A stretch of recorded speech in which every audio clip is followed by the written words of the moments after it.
شروع اللہ کا نام لے کر جو بڑا مہربان نہایت رحم والا ہے۔ جو مخلوق آسمانوں اور زمین میں ہے اللہ کی تسبیح کرتی ہے اور وہ غالب ہے، حکمت والا ہے۔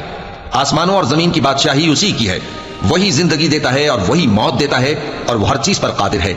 وہی اول اور وہی آخر اور اپنی قدرتوں سے سب پر ظاہر اور پھر بھی پوشیدہ ہے، اور وہ ہر چیز کا خوب جاننے والا ہے۔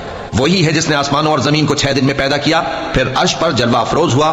جو چیز زمین میں داخل ہوتی اور جو اس سے نکلتی ہے اور جو آسمان سے اترتی اور جو اس میں چڑھتی ہے، سب اس کو معلوم ہے۔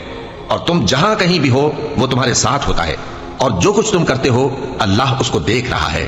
آسمانوں اور زمین کی بادشاہی اسی کی ہے اور سب معاملات اسی کی طرف رجوع ہوتے ہیں۔ وہی رات کو دن میں داخل کرتا اور دن کو رات میں داخل کرتا ہے، اور وہ دلوں کے بھیدوں تک سے واقف ہے۔ لوگوں، اللہ پر اور اس کے رسول صلی اللہ علیہ وآلہ وسلم پر ایمان لاؤ، اور جس مال میں اس نے تم کو اپنا نائب بنایا ہے اس میں سے خرچ کرو۔ اب جو لوگ تم میں سے ایمان لائے اور مال خرچ کرتے رہے ان کے لیے بڑا ثواب ہے۔ اور تم کیسے لوگ ہو کہ اللہ پر ایمان نہیں لاتے، حالانکہ اس کے پیغمبر صلی اللہ علیہ وآلہ وسلم تمہیں بلا رہے ہیں کہ اپنے پروردگار پر ایمان لاؤ، اور اگر تم کو یقین ہو تو وہ تم سے اس کا عہد بھی لے چکا ہے۔ وہی تو ہے جو اپنے بندے پر واضح آیتیں نازل فرماتا ہے تاکہ تم کو اندھیروں سے نکال کر روشنی میں لائے۔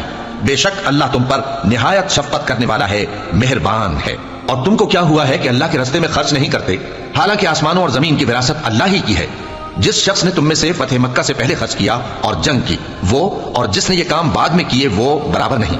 ان کا درجہ ان لوگوں سے کہیں بڑھ کر ہے جنہوں نے بعد میں مال خرچ کیے اور کفار سے جنگ کی، اور اللہ نے سب سے ہی ثواب نیک کا وعدہ کیا ہے، اور جو کام تم کرتے ہو اللہ ان سے واقف ہے۔ کون ہے جو اللہ کو نیک نیتی سے قرض دے تو وہ اس کو کئی گنا ادا کرے گا، اور اس کے لیے عزت کا صلہ یعنی جنت ہے۔ جس دن تم مومن مردوں اور مومن عورتوں کو دیکھو گے کہ ان کے ایمان کا نور ان کے آگے آگے اور داہنی طرف چل رہا ہے، تو ان سے کہا جائے گا کہ تم کو بشارت ہو کہ آج تمہارے لیے باغ ہیں جن کے نیچے نہریں بہ رہی ہیں، ان میں تم ہمیشہ رہو گے، یہی بڑی کامیابی ہے۔ اس دن منافق مرد اور منافق عورتیں مومنوں سے کہیں گے کہ ہمارے لیے انتظار کرو کہ ہم بھی تمہارے نور سے روشنی حاصل کریں۔ ان سے کہا جائے گا کہ پیچھے کو لوٹ جاؤ، بس وہاں نور تلاش کرو۔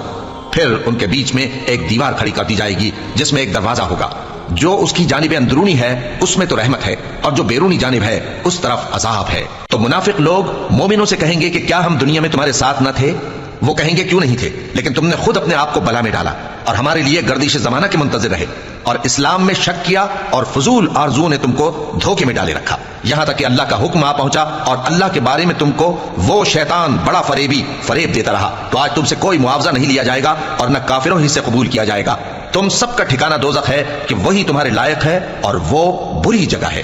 کیا ابھی تک مومنوں کے لیے اس کا وقت نہیں آیا کہ اللہ کی یاد کرنے کے وقت اور قرآن جو حق کی طرف سے نازل ہوا ہے اس کے سننے کے وقت ان کے دل نرم ہو جائیں، اور وہ ان لوگوں کی طرح نہ ہو جائیں جن کو ان سے پہلے کتابیں دی گئی تھیں